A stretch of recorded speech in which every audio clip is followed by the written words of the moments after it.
Hi, Chess Kid teachers and coaches. This tutorial is about how to set up and manage a club.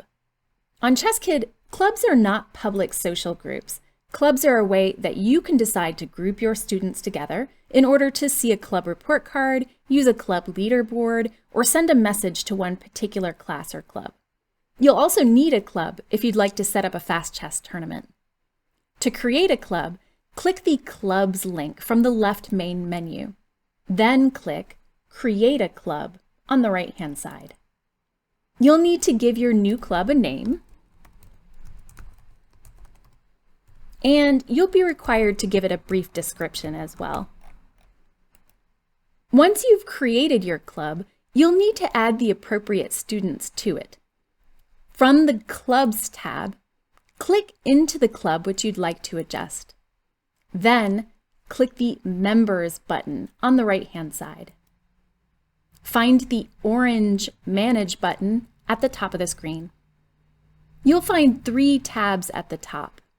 The first tab, Add Kids, is a list of all the kids you can choose from to add to the club. You must be a guardian of a kid in order to add them to your club.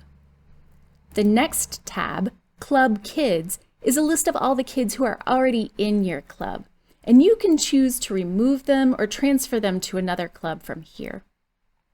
And the third tab, Manage Coaches, is where you can invite other adults to your club, like another teacher or a club sponsor who might help you organize and manage your class. You'll need to know their Chess Kid username, and they'll need to accept your invitation from their Chess Kid message inbox before they'll show up as a member of your club. Once in your club, you can choose to give them more responsibility and access to your group by making them an administrator. That'll open up the administrator tools, like the ability to message your group or create matches and tournaments. You'll find the other club tools like login cards, report cards, messages, forums, and matches on the right-hand side of the screen. Hope that gives you lots of ideas on how to manage your class or club. See you on Chess Kid!